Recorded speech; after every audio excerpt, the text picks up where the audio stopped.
One of the another reason എന്ന് പറഞ്ഞാൽ ഇവിടുത്തെ കാറ്റായിരുന്നു. ഇറ്റ് വാസ് ലൈക്ക് നമ്മളൊരു തമിഴ്നാട്ടിലൊക്കെ നിൽക്കുന്നൊരു ഫീലായിരുന്നു നമുക്കിവിടെ വന്നപ്പോൾ കാറ്റ്. ബിക്കോസ് അത് നവംബർ ഡിസംബർ മന്തിൽ ഉള്ളൊരു ഫീല് ഭയങ്കരമായിരുന്നു. അപ്പോൾ ഇത് എങ്ങനെയെങ്കിലും ഇത് കിട്ടണം എന്ന് തന്നെ നമുക്കപ്പോൾ തോന്നി. എൻ്റെ പേര് ഡോക്ടർ മീനു.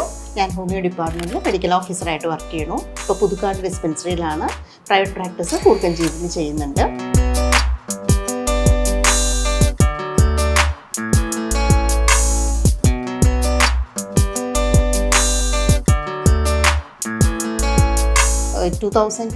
ഏപ്രിലാണ് ഇങ്ങോട്ട് ഷിഫ്റ്റ് ചെയ്തത്. ഇങ്ങനൊരു ഫ്ലാറ്റ് വാങ്ങാം എന്നൊരു തോന്നൽ വന്നപ്പം ഞങ്ങൾക്ക് ഏറ്റവും കൂടുതൽ സെക്യൂരിറ്റി ആയിരുന്നു പ്രശ്നം.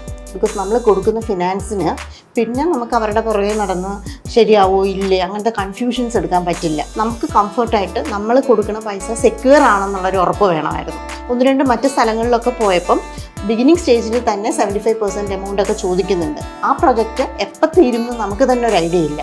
സോ നമ്മുടെ പൈസ ബ്ലോക്ക് ആകുമോ എന്നുള്ളൊരു പേടി. അങ്ങനെയാണ് ഇവിടെ വന്നത്. ഇവിടെ വന്നപ്പോൾ ഓൾമോസ്റ്റ് ഫിനിഷിംഗ് സ്റ്റേജാണ്. പിന്നെ ദേശായിയെക്കുറിച്ച് അന്വേഷിച്ചപ്പോഴും നല്ലൊരു പേരാണ്.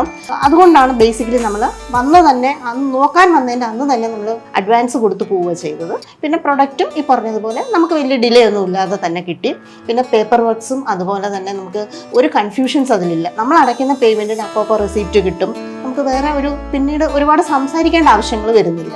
മോർണിംഗ് ടിൽ ന്യൂൺ വർക്ക് ചെയ്യുന്നത് പുതുക്കാട് സൈഡിലോട്ട് ഹൈവേയിലോട്ടും തിരിച്ചു വരുന്നത് കൂർക്കഞ്ചേരി സൈഡിലോട്ടും. അപ്പോൾ കൂർക്കഞ്ചേരിയിൽ നിന്ന് എനിക്ക് രാത്രിയിലാണ് ഇങ്ങോട്ട് വരേണ്ടത്. അപ്പം ടൗണുമായിട്ട് നമുക്ക് വളരെ അടുത്താണ്, നമുക്ക് ഈസിലി ആക്സസിബിളാണ്. ഇവിടെ അടുത്ത് ഹൈലൈറ്റ് മോൾ ഉണ്ട്. നമുക്ക് എളുപ്പം അവിടെ പോകാനായാലും ജസ്റ്റ് 2 to 3 കിലോമീറ്റേഴ്സ് ഡിസ്റ്റൻസിലാണ് നമുക്ക് എല്ലാം ഉള്ളത്. മോർണിംഗ് എണീക്കുമ്പോഴായാലും ഇവിടെ നല്ല രസമാണ്. നമുക്ക് എൻ്റെ റൂമിൽ നിന്നുള്ള വ്യൂ ആയാലും നല്ല പീസ്ഫുൾ വ്യൂ ആണ്. നമുക്ക് രാവിലെ നല്ല സൺറൈസ് ഒക്കെ കണ്ട് പീസ്ഫുൾ ആയിട്ട് ഇരിക്കാം. പിന്നെ ഇവിടെ ലേഔട്ടിനെ പറ്റി പറയുകയാണെങ്കിൽ ഒട്ടും ഇങ്ങനെ കൺജഷൻ ഒന്നുമില്ല. ഞാൻ ഡെഫിനറ്റ് ആയിട്ടും ഡയമണ്ട് പാർക്ക് ആയാലും അടുത്തിപ്പോൾ ഒരു പ്രൊജക്റ്റ് പുതിയത് വരുന്നുണ്ട്, അതായാലും റെക്കമെൻഡ് ചെയ്യും. Because I feel every Penny what we spend four is worth.